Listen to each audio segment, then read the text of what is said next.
ठीक है, मैंने क्वेश्चन नंबर 29 करा है। अब मैं तुम्हें यहाँ पे एक और क्वेश्चन करा रहा हूँ।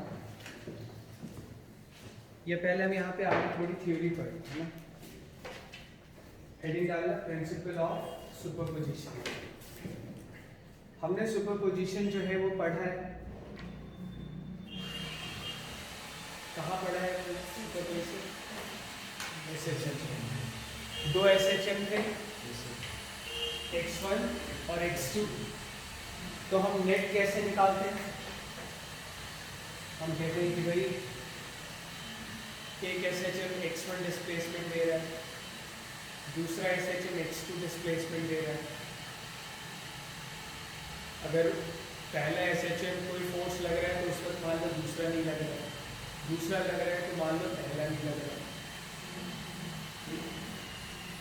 और जब दोनों साथ लगेंगे तो हम कहेंगे वो एक दूसरे पे कोई असर नहीं डाल रहा। तो रिजल्टेंट डिस्प्लेसमेंट कितना हो जाता है? x1 plus x2। ये बातें बढ़ाएगी। तो यहाँ पे सपोज करो किसी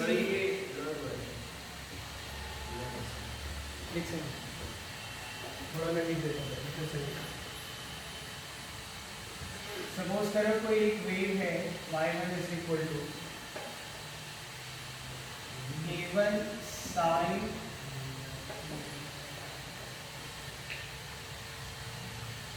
five, a1 sine five.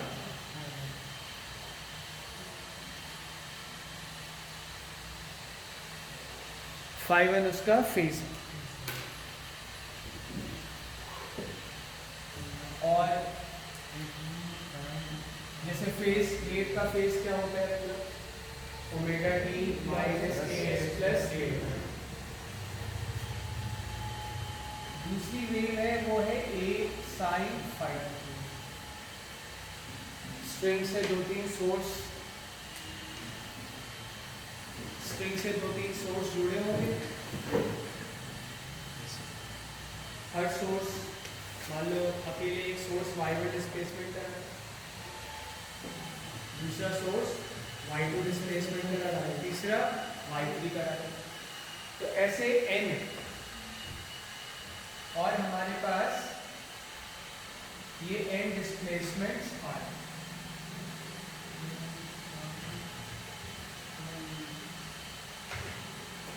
n waves. अब वो सारे जब एक साथ होंगे तो फर्स्ट वाला सेकंड वाले पे कोई असर नहीं डालेगा, सेकंड वाले से थर्ड वाले पे कोई असर नहीं करेगा, फोर्थ वाले से फिफ्थ पे कोई असर नहीं करेगा। वो अनअफेक्टेड होंगे एक दूसरे से। भाई एक कोई फोर्स 2 सेंटीमीटर का डिस्प्लेसमेंट करा रहा है अकेले, दूसरा 3 सेंटीमीटर का करा रहा है अकेले, और जब दोनों ही फोर्स लग रहे हैं तो पहला वाला दूसरे पे कोई असर नहीं डालता, लेकिन पहला वाला अभी भी 2 सेंटीमीटर करा रहा होगा और दूसरा वाला अभी भी 3 सेंटीमीटर करा रहा होगा। क्लियर है ये? तो हम रिजल्टेंट डिस्प्लेसमेंट कैसे निकालेंगे? हम सारे दोनों डिस्प्लेसमेंट का वेक्टर सम कर देंगे। यहाँ वेक्टर की इतनी जरूरत क्यों नहीं है? क्योंकि y के अलॉन्ग ही खाली डिस्प्लेसमेंट हो रहा है। ठीक है, तो रिजल्टेंट डिस्प्लेसमेंट हम निकालेंगे प्रिंसिपल ऑफ सुपरपोजिशन। हम कहेंगे कि भाई ये n वेव्स हैं और ये n वेव्स जो हैं वो एक स्ट्रिंग में मूव कर रहे हैं। मान लो वेव अलॉन्ग एक्स एक्सिस जा रहा है और उन वेव्स की वजह से पार्टिकल का जो ऑसिलेशन हो रहा है वो किधर हो रहा है? Along Y axis. क्लियर है कि ये n वेव्स जो है वो इंटरफेयर करेंगी, और ये n वेव्स इंटरफेयर करेंगी तो जो किसी भी पार्टिकल का जो रिजल्टेंट डिस्प्लेसमेंट आएगा वो कैसे आएगा? इन सभी n वेव की वजह से जो उनका इंडिविजुअल डिस्प्लेसमेंट होता उन सबको ऐड करके। ये पॉइंट क्लियर हो रहा है? तो y क्या है? y is equal to y1 plus y2 plus y3 up to y। ठीक है, तो इसी को हम लोग क्या बोलते हैं? Principal of superposition. जैसे मैंने तुम्हें SHM में बताया था कि एम्पलीट्यूड एक वेव की वजह से या एक फोर्स की वजह से जो SHM हो रहा है उसका एम्पलीट्यूड अगर A1 है, दूसरे फोर्स की वजह से जो SHM हो रहा है उसका एम्पलीट्यूड A2 है, तो एम्पलीट्यूड प्रिंसिपल ऑफ सुपरपोजिशन को फॉलो नहीं करते कि भाई एक का एम्पलीट्यूड A1 है दूसरे का A2 है तो आप क्या कर दें A1 प्लस A2, पर definitely displacement principal of superposition को फॉलो करता है। इसको डिफरेंशिएट करोगे तो वेलोसिटी आएगी, इसको करोगे तो पहले की वजह से, इसको करोगे दूसरे की वजह से, तो हर किसी की वजह से जो वेलोसिटी आएगी उन सबको ऐड करेंगे तो रिजल्टेंट वेलोसिटी आ जाएगी ना रिजल्टेंट वेलोसिटी। इसका मतलब क्या हुआ कि वेलोसिटी भी प्रिंसिपल ऑफ सुपरपोजिशन को फॉलो करेगा नहीं? इसका मतलब खुद से समझ सकते हो कि क्या होगा, एक्सेलरेशन से फॉलो कैसे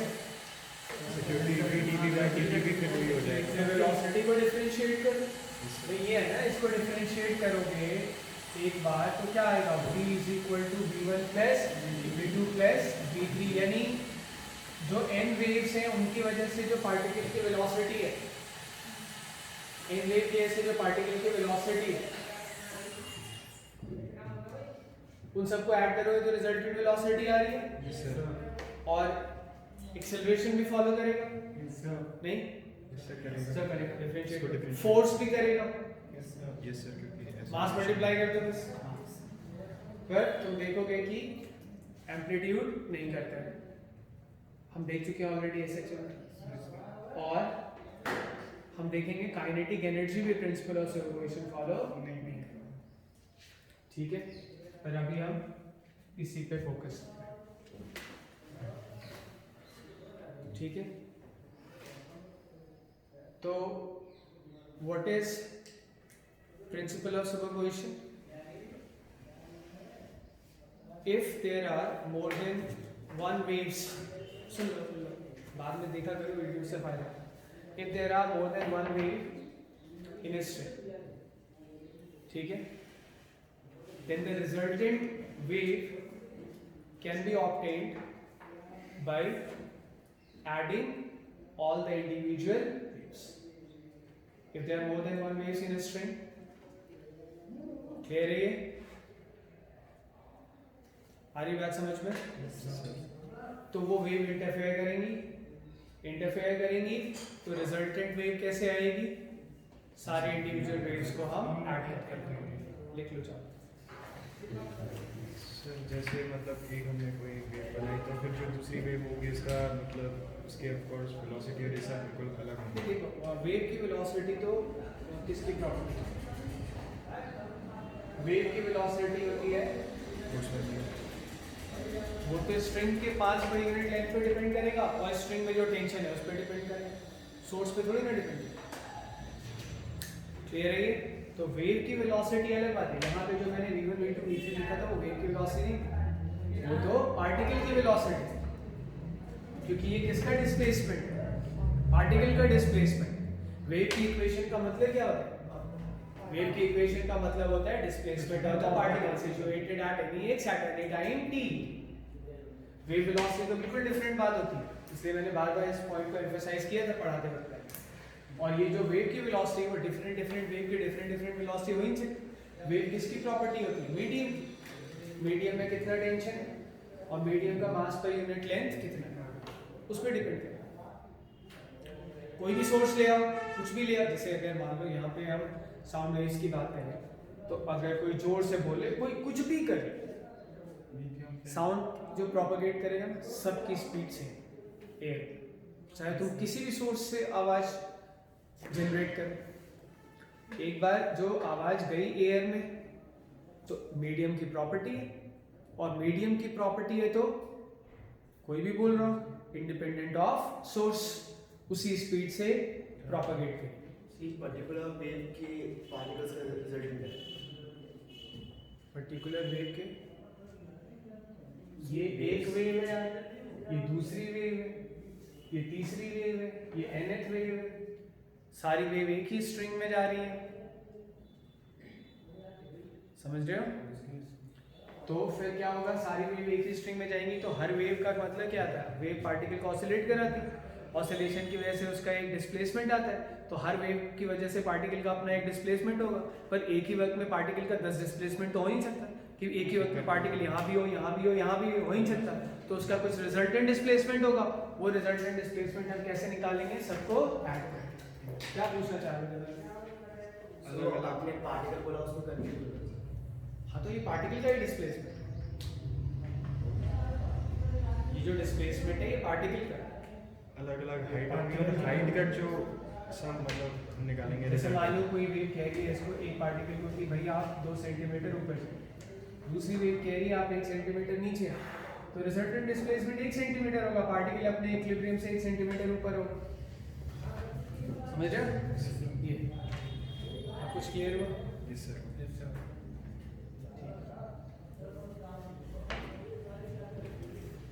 सर क्या आपने क्या मतलब लिखा देखा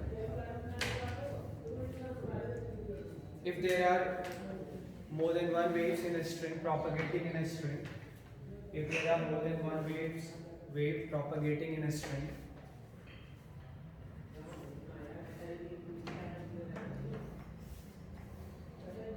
then they interfere with each other. Then they interfere with each other.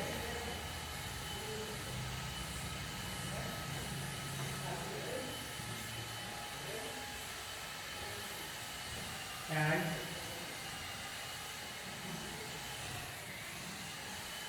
the resultant wave can be obtained,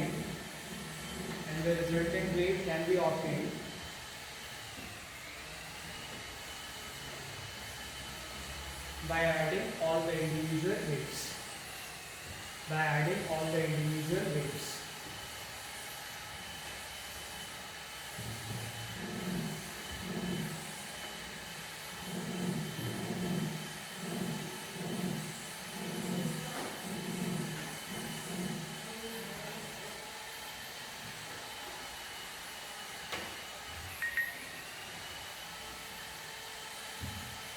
ठीक है,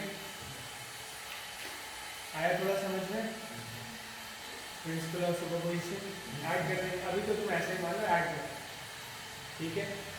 अच्छा, इसमें एक बात बीच में रह गई, वो बात ये रह गई कि जो वेव के प्रोपगेशन, वेव की जो वेलोसिटी ऑफ प्रोपगेशन होता है, that is property of medium,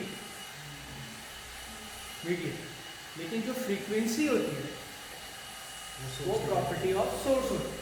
जैसे मान लो एक स्ट्रिंग, मान लो ये आयरन की स्ट्रिंग है, तो इसका मास पर यूनिट लेंथ v1 कुछ होगा, यहाँ पे हमने एक जॉइंट लगाया, उसके बाद गोल्ड की स्ट्रिंग लगा दी, उसका मास पर यूनिट लेंथ कुछ होगा, है ना। अब यहाँ पे एक जो सोर्स है वो इसको ऊपर नीचे ऑसिलेट कर, है ना। तो भाई फ्रीक्वेंसी क्या होती है, पर यूनिट टाइम कितने ऑसिलेशंस होते हैं। मान लो ये 1 सेकंड में इसको 50 बार ऊपर नीचे करते हैं, इसकी फ्रीक्वेंसी 50 है, तो फ्रीक्वेंसी अगर 50 है यानी 50 ऑसिलेशंस हो रहे हो, ठीक है। तो 50 ऑसिलेशन यानी ऊपर नीचे इसको ये करेगा 50 बार। तो ये वाला अगर पार्टिकल 1 सेकंड में 50 बार ऊपर नीचे ऑसिलेट हो, वो वही अपना मोशन अगले वाले को ट्रांसफर करेगा, और वही अपना मोशन अगले वाले को ट्रांसफर करेगा, ठीक है ना। यानी हर पार्टिकल 1 सेकंड में कितनी बार ऑसिलेट करेगा, 50 बार। अब वो ज्वाइंट आए, ज्वाइंट को उसके प्रीवियस पार्टिकल से तो ऑसिलेशन मिलेगा, बाउंड्री पॉइंट है एक तरह से, क्या this is boundary of iron and gold, वो भी कितनी बार ऑसिलेट करेगा, 50 बार। क्या ये बात क्लियर हो रही है? क्योंकि ये जितनी बार इसको ऊपर नीचे करेगा उतनी बार तो ऊपर नीचे होगा, और ये अगर बाउंड्री 50 बार ऊपर नीचे ऑसिलेट हो रहा है तो ये भी कितनी बार ऑसिलेट होगा, 50 बार। यानी आयरन में जब वेव थी तभी ऑसिलेशंस पर सेकंड कितने हो रहे थे, 50, और जब वो गोल्ड में वेव चली गई मतलब वो ऑसिलेशन बाद में गोल्ड में तो जाएगी, अगर प्रोपोगेट होकर आगे चलती रही आ रही है तो जब गोल्ड में गई तब भी फ्रीक्वेंसी कितनी रही, 50। यानी frequency is property of source, ठीक है, जबकि velocity is property of medium. Medium जिस मीडियम में वेव प्रोपगेट कर रही है। पर यहाँ पे अगर तुम देखो f into lambda is equal to v था, ये फॉर्मूला हमने डिराइव किया है ना, Yes, sir. यही फ्रीक्वेंसी प्रॉपर्टी ऑफ सोर्स है, वी प्रॉपर्टी ऑफ मीडियम है, तो लैम्डा जो है वो इनकी कंबाइंड प्रॉपर्टी, लैम्डा जो है वो इनकी कंबाइंड प्रॉपर्टी, वो अकेले सोर्स की भी नहीं है, दोनों फील्ड अकेले मीडियम की भी नहीं। जैसे यहाँ आ रहा था फ्रीक्वेंसी 50 हर्ट्ज, Yes, sir. यहाँ आएगा फ्रीक्वेंसी अभी भी 50 हर्ट्ज होगी, लेकिन ऑब्वियसली वेलोसिटी चेंज हो जाएगी क्योंकि म्यू चेंज हो रहा है।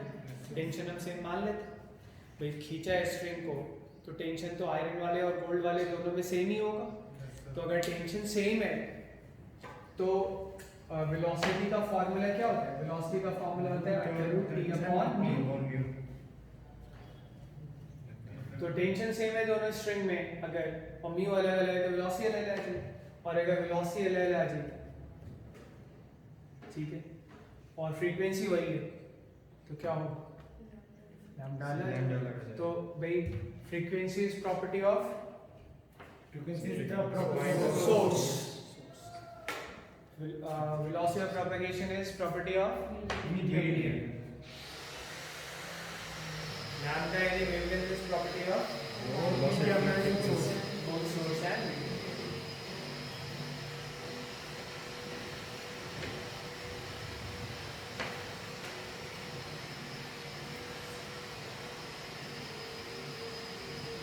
ठीक, अब हम इसमें देखें जो हमें प्रिंसिपल ऑफ सुपरपोजिशन पढ़ना है मेनली, वो ये पढ़ना है कि एक वेव इधर से जा रही होगी और एक वेव इधर से आ रही है, उनकी फ्रीक्वेंसी सेम हो, क्लियर है ये?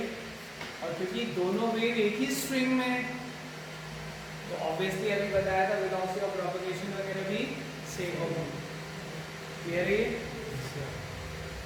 तो हम जो अब पढ़ने जा रहे हैं, ठीक है, मैथमेटिकल पार्ट पढ़ने से पहले आप हम उसका ये देखें, पहले क्या था? रिफ्लेक्शन ऑफ वेव, वेव जो हम पढ़ने जा रहे हैं, स्टैंडिंग वेव के लिए ये सब हम पढ़ रहे हैं, reflection of wave.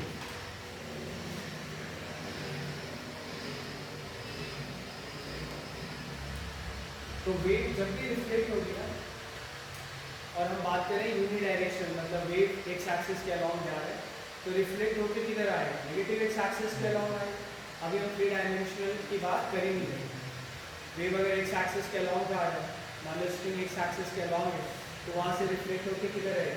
Negative x axis के अलॉन्ग। तो जब वेव रिफ्लेक्ट होगी तो भी उसकी फ्रीक्वेंसी पे कोई फर्क नहीं पड़ेगा, रिफ्लेक्शन से फ्रीक्वेंसी चेंज नहीं होगी, इसको थोड़ा समझते हैं। सपोज करो एक एंड पे मैंने स्ट्रिंग को बांधा, अब इस एंड पे मान लो हमने ऑसिलेट करा के एनर्जी दी, अब जब एनर्जी यहाँ पहुंचेगी तो टकराया, एनर्जी टकराई, भले दिखने लगी तो एनर्जी टकराई, वापस आएगी यानी रिफ्लेक्शन हो। अब गई एनर्जी वेव के फॉर्म में तो थी, बोलो, एक पार्टिकल अपनी काइनेटिक एनर्जी दूसरे को ट्रांसफर कर रहा है, दूसरा पार्टिकल अपनी काइनेटिक एनर्जी तीसरे को ट्रांसफर कर रहा है, ऐसे ही वेव यहाँ पे आए, यहाँ से आई तो एक तरह से पार्टिकल भी यहाँ, पार्टिकल का यहाँ पर कोलिजन जैसा हो गया, और फिर वेव वापस आई यानी एनर्जी वापस आ रही है, क्लियर है? और वेव होता क्या है? वेव एक तरह से हम कह सकते हैं कि भाई पार्टिकल को ऑसिलेट करवा रहा है। अब जो यहाँ पे वेव इंसिडेंट होके गई थी उसकी वजह से पार्टिकल का डिस्प्लेसमेंट होगा, और जो वेव यहाँ पे रिफ्लेक्ट हुई उसकी वजह से भी पार्टिकल का डिस्प्लेसमेंट होगा,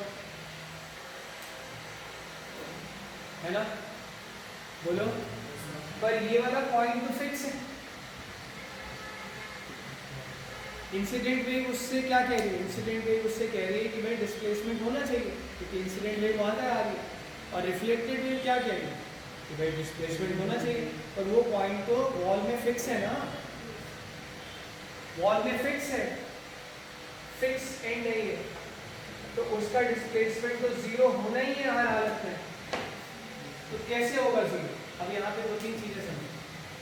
इंसिडेंट वेव कहेगी कि भाई आप ऊपर की तरफ 2 सेंटीमीटर जाइए, तो ऑब्वियसली रिफ्लेक्टेड वेव क्या कह रही होगी उससे कि आप 2 सेंटीमीटर नीचे जाइए, और कोई ऑप्शन ही नहीं है।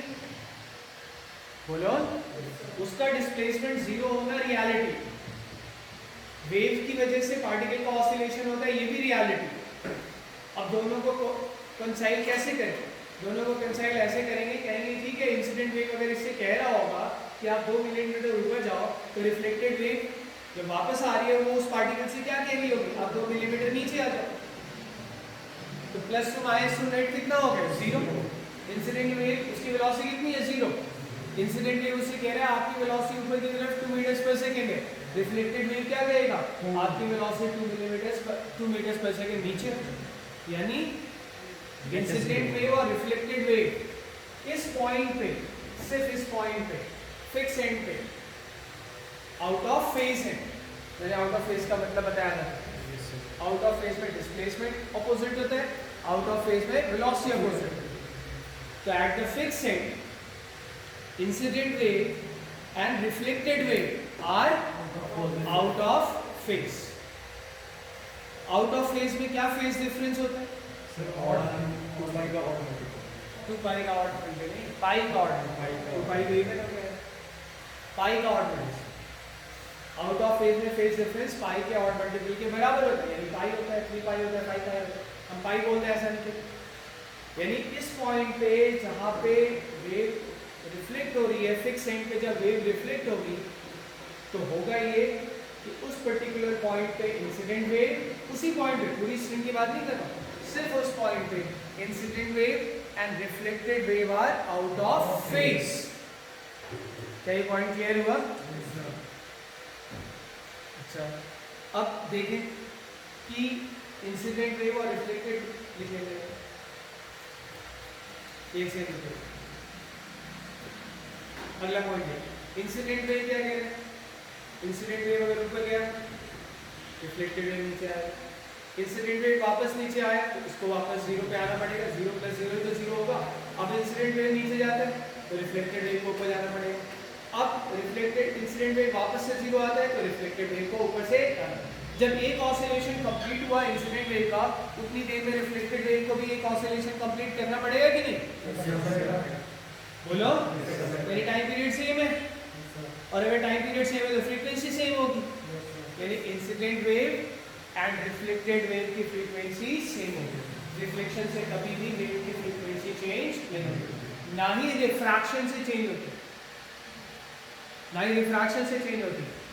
अच्छा, जैसे लाइट अगर ट्रैवल कर रही है, ठीक है, तो formula F × λ = speed of light. Lambda = c/f। लेकिन अगर ये लाइट गई वाटर में, फ्रीक्वेंसी तो चेंज नहीं होगी। सपोज कर लो लाइट का कलर ब्लू था, वो वाटर में गई, फ्रीक्वेंसी तो चेंज नहीं होगी, लेकिन क्या चेंज होता है? लाइट की वाटर में स्पीड अलग आ जाती है। हमें पता है रिफ्रैक्टिव इंडेक्स = c/v हो जाए, तो वेवलेंथ क्या हो गया? क्लियर है ये? तो रिफ्रैक्शन जब होता है लाइट का एयर टू ग्लास या एयर टू वाटर या ग्लास टू वाटर, तो फ्रीक्वेंसी लाइट की चेंज नहीं होगी। क्या चेंज होगा? Wavelength change. स्पीड चेंज होगी, वेवलेंथ चेंज। तो ये हमें ध्यान रखना है कि रिफ्लेक्शन से या फिर रिफ्रैक्शन से फ्रीक्वेंसी पे कोई फर्क नहीं पड़ता।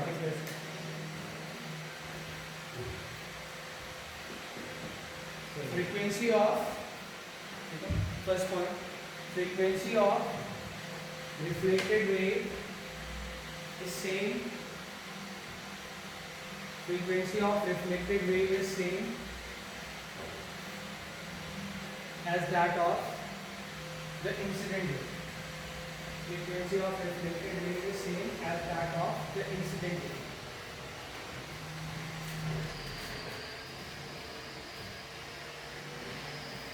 ठीक है? सेकंड पॉइंट, ऑब्वियसली रिफ्लेक्ट होके जब वेव आएगी तो उसके उसकी वेलोसिटी के प्रोपगेशन की डायरेक्शन चेंज हो जाएगी। Yes sir. लेकिन ये ध्यान रखना कि इंसिडेंट वेव भी इसी स्ट्रिंग में है। अब इस स्ट्रिंग का टेंशन F है तो वो इंसिडेंट वेव को भी स्ट्रिंग का टेंशन F दिखाई देगा। स्ट्रिंग का टेंशन तो स्ट्रिंग का टेंशन है, रिफ्लेक्टेड वेव को भी स्ट्रिंग का टेंशन F दिखाई देगा। अगर स्ट्रिंग का मास पर यूनिट लेंथ दी हुई है तो चाहे इंसिडेंट हो चाहे रिफ्लेक्टेड हो, क्या फर्क पड़ता है, दोनों के लिए होगा। और अगर दोनों के लिए है तो वेव की स्पीड क्या होगी, √F/u। स्पीड क्यों, वो हमें पहले ही पता था कि भाई स्पीड किसकी प्रॉपर्टी है, मीडियम की। Speed of the wave medium की प्रॉपर्टी है, और मीडियम जो इंसिडेंट वेव जिस मीडियम में, रिफ्लेक्टेड वेव भी उसी स्ट्रिंग में है, यानी मीडियम दोनों का सेम है। और मीडियम अगर दोनों का सेम है तो स्पीड सेम है, पर डायरेक्शन ऑफ प्रोपगेशन क्या हो जाएगा, opposite. The speed of the reflected wave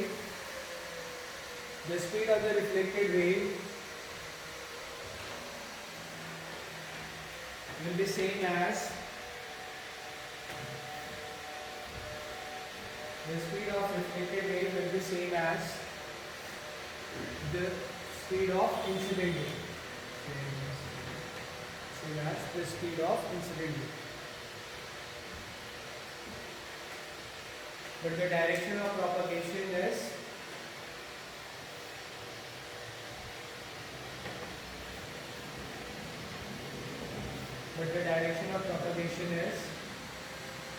different. But the direction of propagation is opposite.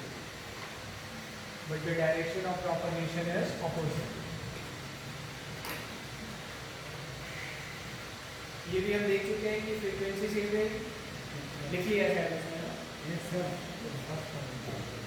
अच्छा, F into lambda is equal to V.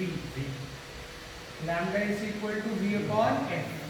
V same है, F सेम है, lambda same होगा। K क्या होता है, हमने डिराइव किया था 2 upon x, ठीक है।